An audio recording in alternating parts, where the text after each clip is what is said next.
Bonjour à tous. Eh bien aujourd'hui, nous concluons cette série sur les réseaux sociaux, les réseaux d'information par un sujet tellement important, tellement d'actualité. Fake news ou good news? On n'a pas besoin de parler beaucoup d'anglais pour comprendre le terme fake news. Aujourd'hui, un tiers des Français avouent avoir relayé une information qui s'est plus tard avérée fake. Est-ce que vous savez que 90% au moins des informations sur le journal télévisé ou sur Internet sont fausses ou inexactes? Par exemple, si vous travaillez dans un certain domaine, vous le savez. Je travaille moi dans les EHPAD, je prends soin des personnes âgées, fragilisées et en fin de vie. Eh bien dans ce domaine-là, on en a beaucoup parlé depuis 2 ans. Et je peux dire qu'il y a des âneries, pour parler poliment, qui sont dites pratiquement à chaque fois. Et quand vous connaissez bien le domaine, si vous connaissez bien l'informatique ou le domaine automobile ou la politique ou l'économie, vous savez que la plupart de l'information qui est donnée est au moins inexacte, sinon fausse. Et aujourd'hui, on est envahi, submergé d'informations dont la plupart de ces informations sont fausses ou inexactes. Quand on sait ça, on a déjà pris conscience de quelque chose d'important. Et si on retourne 2000 ans en arrière, à l'époque de Jésus, est-ce que les fake news existaient déjà?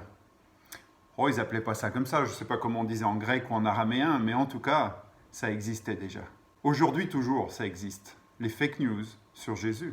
Oui, il n'a pas existé. C'était un mythe. Il était simplement un prophète. Il n'est jamais ressuscité. La résurrection, c'est un mythe. Il n'a pas fait de miracle? Non, ce n'était pas des miracles en fait. Ça a été brodé après. Le reste de sa vie, c'est vrai, mais les miracles, la résurrection, ça c'est fake.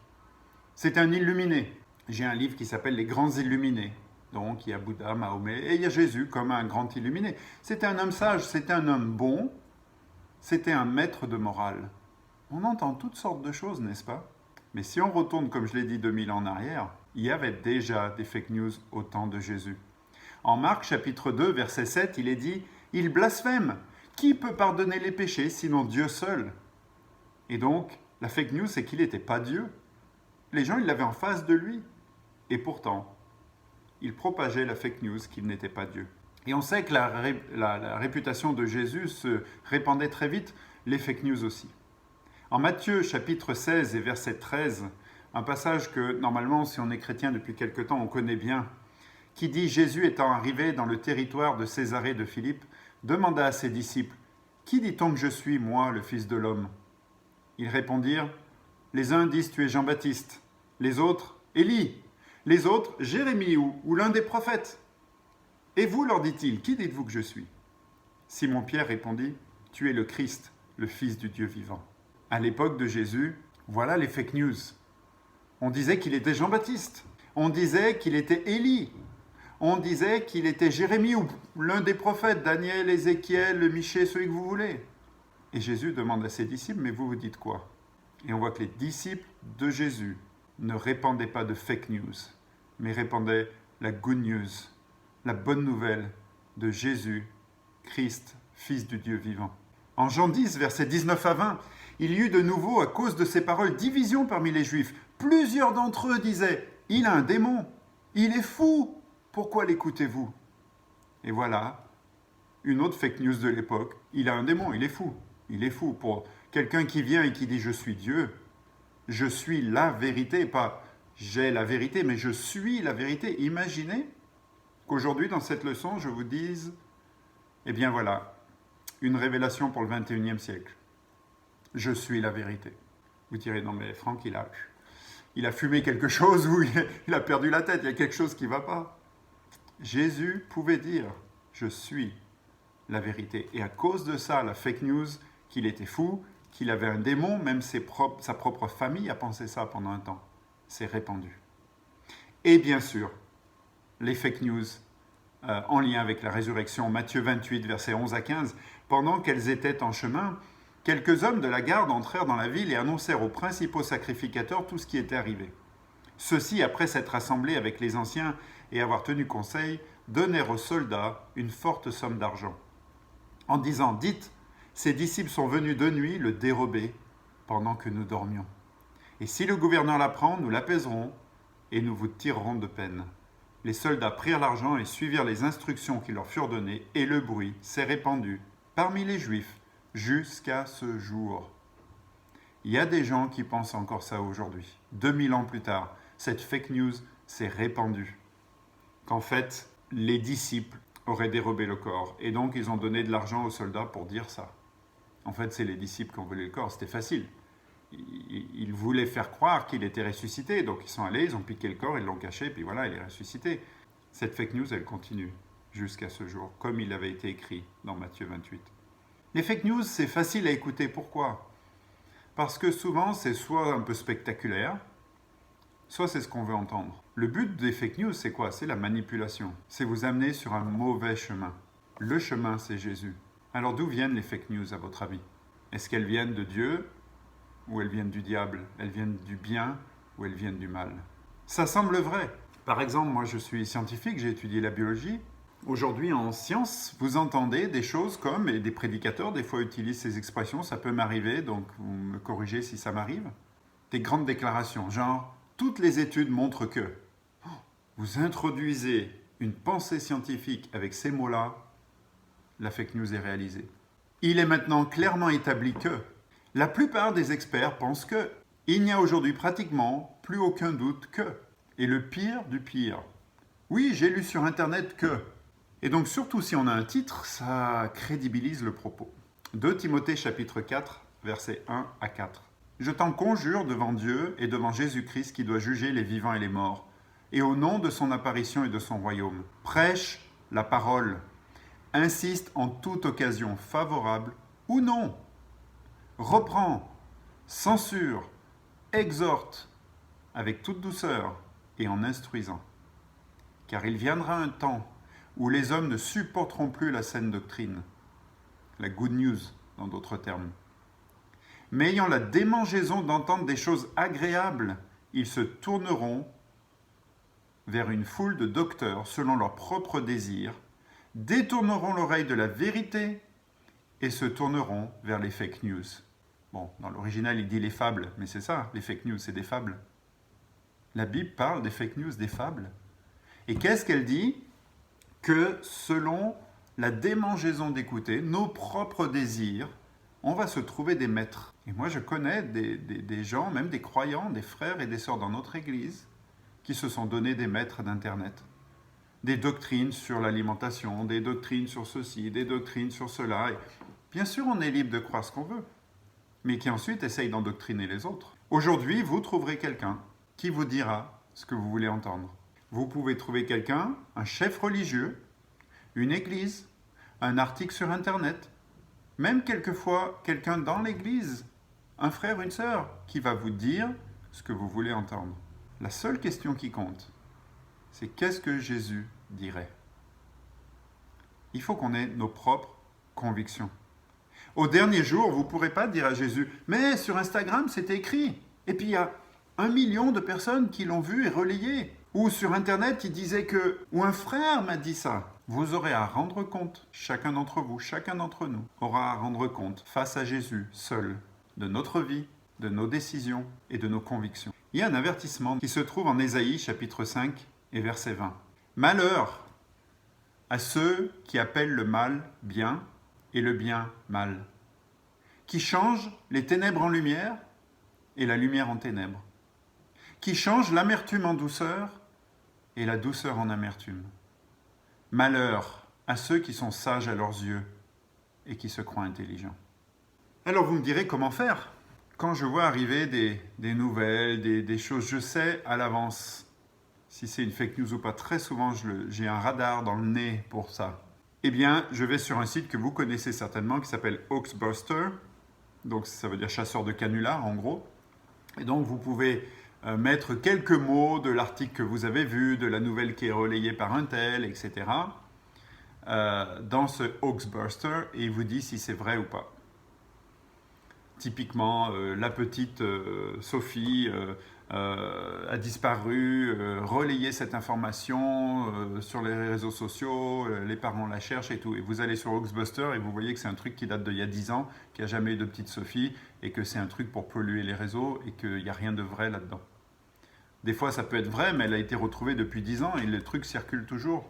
Et donc, comment on fait concernant Jésus, concernant la bonne nouvelle de Jésus? Il y a tellement de fake news religieuses, de fausses doctrines qui ne viennent pas de la Bible. Et encore une fois, vous trouverez des prêtres, des pasteurs, des rabbins pour vous dire ce que vous voulez entendre. On a un Hoaxbuster spirituel. Et ce Hoaxbuster spirituel, il est là dans mes mains. On a la Bible. Et dans la Bible, vous pouvez checker, vous pouvez vérifier, vous pouvez aller voir si c'est un canular, si c'est une fake news ou si c'est une good news. Merci Dieu de nous avoir donné ce livre traduit précisément par des hommes et des femmes qui aimaient Dieu de tout leur cœur. Par exemple, Acte 17, versets 10 à 12, à voir, comme dirait mon ami et frère Pierre-Louis Suchel, la béréenne attitude. Acte 17, versets 10 à 12. Et voilà l'attitude des Béréens. Aussitôt, les frères firent partir de nuit Paul et Silas pour Bérée. À leur arrivée, ils se rendirent à la synagogue des Juifs. Ceux-ci avaient de meilleurs sentiments que ceux de Thessalonique. Ils accueillirent la parole avec beaucoup d'ardeur, en examinant chaque jour les Écritures pour voir si ce qu'on leur disait était exact. Ils avaient leur Hoaxbuster. Ils allaient voir dans la Bible si même ce que l'apôtre Paul disait, c'était pas des fake news. Ils avaient beaucoup d'ardeur pour être dans la parole. Est-ce que vous avez cette ardeur pour aller vérifier, pour aller lire, pour creuser, approfondir vos convictions, vous seul avec votre Bible, chez vous, sur votre bureau, sur votre canapé, dans votre lit? Sinon, vous êtes une proie facile pour les fake news des réseaux sociaux, y compris sur Jésus et sur la Bible. La Bible est très claire. J'ai toujours dit cette pensée, et ceux qui m'ont entendu déjà enseigner, prêcher, vous le savez, je dis souvent ça. Je reviens toujours à une idée très simple. Vous arrivez sur une île déserte. Vous connaissez rien de Dieu et de la Bible. Il n'y a personne sur cette île. Vous trouvez une Bible. Il n'y a pas de 4G. Il n'y a pas de réseau Internet. Il n'y a pas de Wi-Fi. Il n'y a rien. Il y a juste une Bible papier. Oui, ça existe encore. Les Bibles en papier. D'ailleurs, il y a un papier qu'on appelle le papier Bible, qui est un papier très très fin. Il y a cette Bible-là, intacte. Si vous lisez la Bible, et vous lisez seulement la Bible, vous n'arriverez jamais, jamais à la conclusion qu'il faut baptiser les enfants. Vous n'arriverez jamais à la conclusion que ceux qui dirigent dans l'Église ou ceux qui enseignent doivent forcément être célibataires. Vous n'arriverez jamais à la conclusion qu'on peut être sauvé en récitant une simple prière et même sans être baptisé. Alors en parlant de désert et d'île déserte, on va lire l'histoire d'un homme qui se trouvait dans le désert, et on va la lire en Actes chapitre 8. Donc si vous voulez bien ouvrir votre Bible en Actes chapitre 8, et si vous ne voulez pas être distrait dans les réunions de l'Église ou même chez vous, utilisez la Bible papier avec le papier Bible. Parce qu'il n'y a pas de notification là. Les seules notifications qu'on a en lisant ça, c'est celles qui viennent de Dieu. Ça m'arrive d'avoir des notifications en lisant la Bible. Une pensée qui me vient, Dieu qui me parle à travers les Écritures. Un petit bip, et puis, ah oui, voilà ce que Dieu veut me dire. Mais sérieusement, enlevons l'électronique de nos moments avec Dieu quand on peut le faire. Des fois, on doit faire des recherches sur Internet, sur des concordances, sur des dictionnaires bibliques. Bien sûr, c'est bien, je le fais souvent. Mais des fois, c'est juste bien d'avoir juste moi, Dieu et sa parole dans les mains, rien d'autre, et aucune distraction. Alors, petite parenthèse gratuite, Acte chapitre 8, verset 26. L'ange du Seigneur dit à Philippe, va vers le sud sur le chemin qui descend de Jérusalem à Gaza dans le désert. Il se leva et partit, or un Éthiopien, un eunuque, haut fonctionnaire de Candace, la reine des Éthiopiens, et responsable de tous ses trésors, était venu à Jérusalem pour adorer. Et il s'en retournait assis sur son char en lisant à haute voix le prophète Ésaïe. L'Esprit dit à Philippe, avance et rejoins ce char. Philippe accourut et entendit l'Éthiopien qui lisait le prophète Ésaïe. Il lui dit, comprends-tu ce que tu lis? Il répondit, comment le pourrais-je si personne ne me guide? Et il invita Philippe à monter s'asseoir avec lui. Le passage de l'écriture qu'il lisait était celui-ci. Il a été mené comme un mouton à l'abattoir, et comme un agneau muet devant celui qui le tond, il n'a pas ouvert la bouche. Dans son abaissement, son droit a été enlevé, et sa génération qui la racontera? car sa vie est enlevée de la terre. L'eunuque demanda à Philippe, « Je te prie, de qui le prophète dit-il cela? De lui-même ou de quelqu'un d'autre ?» Alors Philippe prit la parole et commençant par cette écriture, il lui annonça la good news, la bonne nouvelle de Jésus. Comme ils continuaient leur chemin, ils arrivèrent à un point d'eau. L'eunuque dit, « Voici de l'eau, qu'est-ce qui m'empêche de recevoir le baptême ?» Il ordonna d'arrêter le char. Tous deux descendirent dans l'eau, Philippe ainsi que l'eunuque, et il le baptisa. Quand ils furent remontés de l'eau, l'Esprit du Seigneur enleva Philippe. L'eunuque ne le vit plus. Il poursuivait son chemin, tout joyeux. Quant à Philippe, il se retrouva à Azote, il annonçait la good news, la bonne nouvelle dans toutes les villes où il passait, jusqu'à son arrivée à Césarée. Voilà un homme, cet eunuque éthiopien, extraordinaire. Il n'y en a pas beaucoup dans la Bible, des comme lui. Il était extraordinaire, d'abord c'était quelqu'un de très important, le ministre des Finances, le responsable des trésors, c'était comme le premier ministre à cette époque, de Candace, la reine d'Éthiopie. Et cet homme très important avait pris du temps sur son emploi du temps pour aller à Jérusalem pour adorer Dieu, et il revenait à Gaza. Il était sur son char et il lisait la Bible. Alors je ne sais pas si vous avez déjà essayé de lire en voiture, si vous avez un peu mal au cœur, c'est un peu difficile, mais lire la Bible sur un char, alors ça, j'ai jamais essayé, et je ne sais pas si vous pourriez essayer. Il n'y avait pas les belles routes goudronnées, à la limite, il y avait des voies romaines pavées, et vous imaginez lire la Bible comme ça sur le char, il fallait vraiment le vouloir. Il fallait vraiment être déterminé. Il fallait avoir la ferveur dont on parlait tout à l'heure en Actes chapitre 17 pour aller vérifier les Écritures et les lire. Nous, on est bien assis confortablement chez nous et des fois on ne prend pas le temps, mais cet homme-là, très important, qui n'avait pas le temps, il utilise ce moment sur la route, sur son char, pour lire, et non seulement ça, mais il lit à haute voix. Il n'a pas honte. Il lit le prophète Ésaïe, et ce passage parle de la crucifixion de Jésus. Il cherchait de tout son cœur. Il a posé les questions. Et puis, Philippe a été envoyé par Dieu. Et donc Philippe arrive vers lui, et Dieu a vu le cœur de cet homme.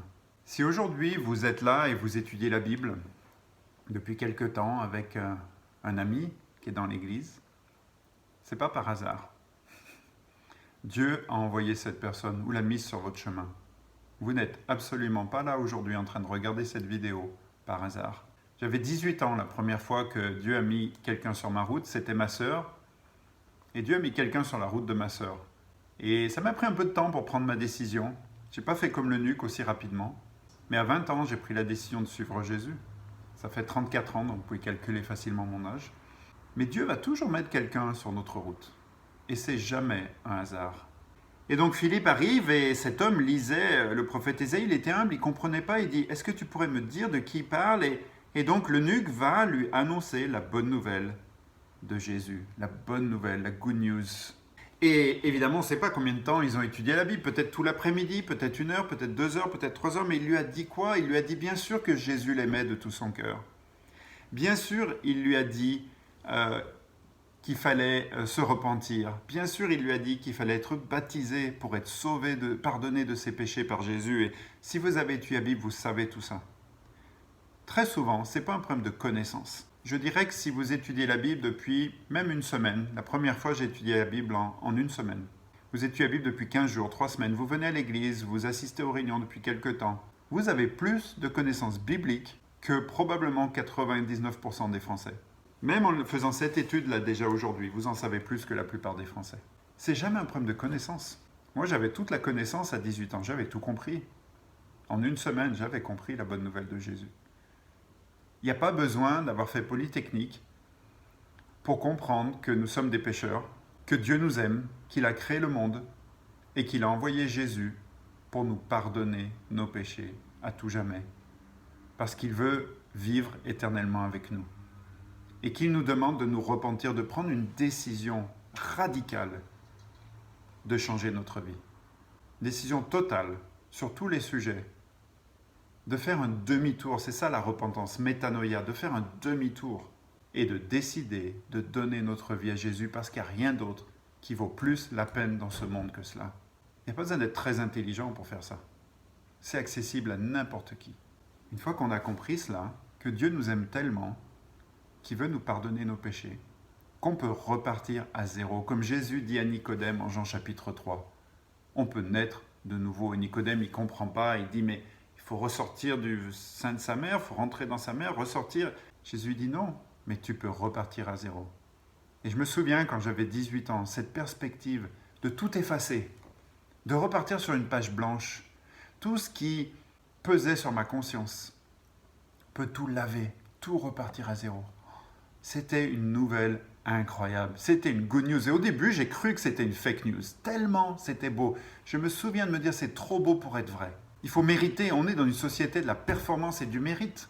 Donc, j'ai pas mérité ça. Il y a un truc, ça coûte combien? Qu'est-ce qu'il faut faire? Il y a quelque chose. En fait, c'est le don gratuit de Dieu. La Bible dit que c'est le don gratuit de Dieu. Romains 6, 23, le salaire du péché, c'est la mort, mais le don gratuit de Dieu, c'est la vie éternelle. Il n'y a rien à faire. Elle est là, la bonne nouvelle. Et n'importe qui dit autre chose, c'est une fake news. La good news de Jésus, c'est qu'on a juste à prendre la décision d'accepter son amour, de l'aimer en retour, de lui donner notre vie. Certes, de renoncer à des choses, mais on renonce à des choses qui nous font du mal. Est-ce que c'est dur de renoncer à des choses qui me font du mal et qui font du mal aux autres? Bien sûr que non, parce que Dieu va nous rendre tellement plus et va nous donner tellement de choses qui vont nous faire du bien. Jésus, il est là et il nous attend. Et si on a la foi, même comme un grain de moutarde, on donne notre vie à Jésus et on ne regrette jamais cette décision. Et donc l'eunuque, il est là, à ce moment de décision, il connaît tout.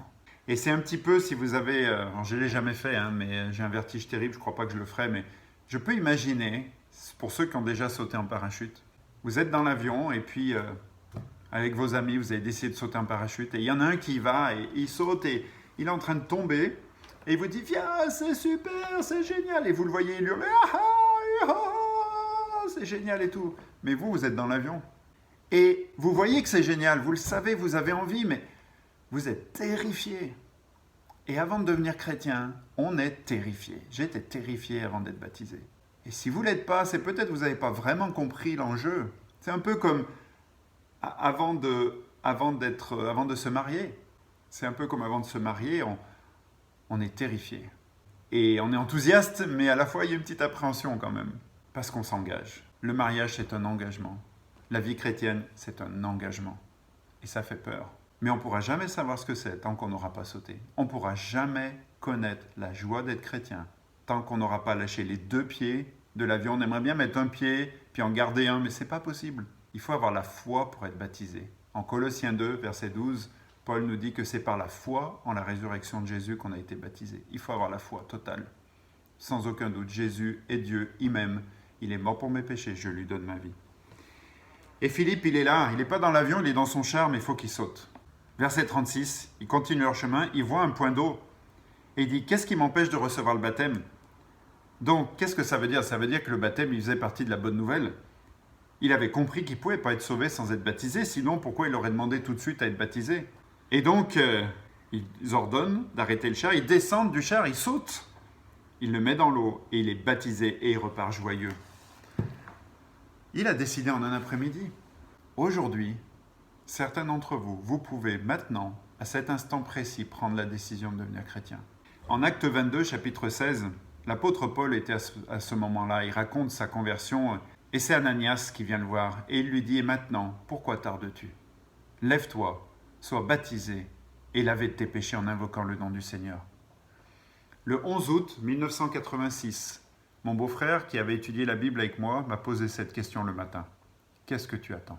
Et je savais très bien au fond de moi, attendre n'allait pas changer la vérité. Jésus était toujours le même.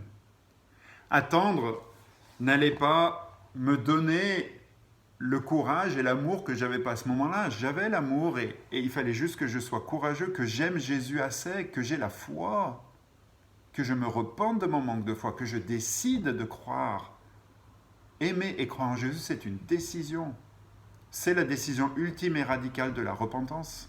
Et Marc m'a conseillé de prier, et je n'avais pas énormément prié jusque-là. Je suis rentré dans ma petite chambre d'étudiant à Londres où j'étais, et je me suis mis à genoux. Et j'ai dit, Dieu, je ne sortirai pas de cette prière sans une décision. Et j'ai prié, je ne sais pas combien de temps, 3/4 d'heure, 1 heure, il y avait des larmes, c'était intense. Mais il y a un moment dans cette prière où Dieu l'a rendu très clair. Donne-moi ta vie, donne-moi la main, fais-moi confiance. Et j'ai dit, ok, j'y vais, je te donne la main. Et je suis allé voir ma sœur le soir même et mon beau-frère, je dis je vais être baptisé. Et on avait encore quelques petites choses à étudier, à prier ensemble et j'ai été baptisé le lendemain, le 12 août 1986.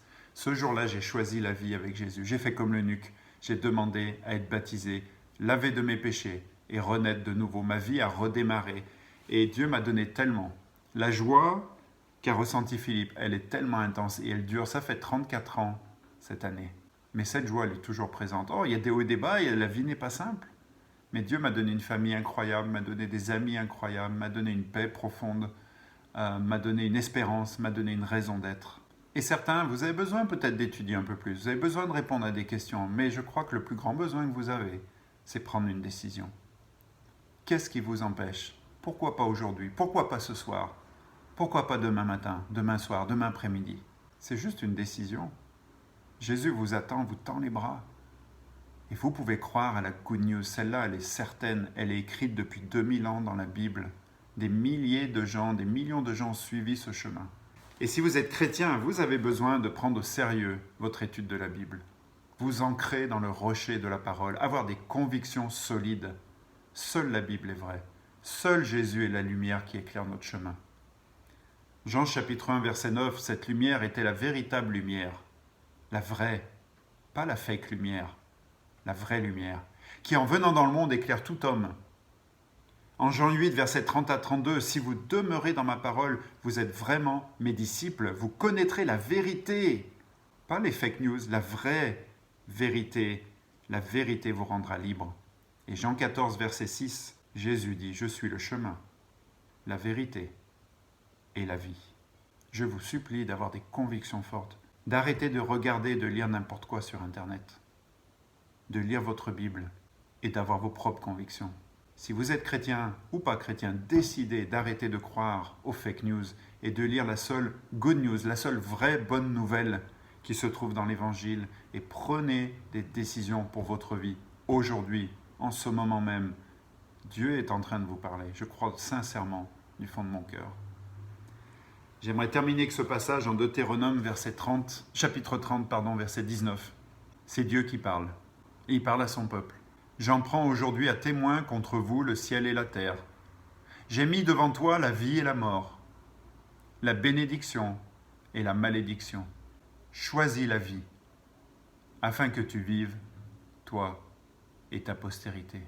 Choisissez la vie, choisissez la bonne nouvelle de Jésus et prenez la décision de croire et de le suivre de tout votre cœur. Amen.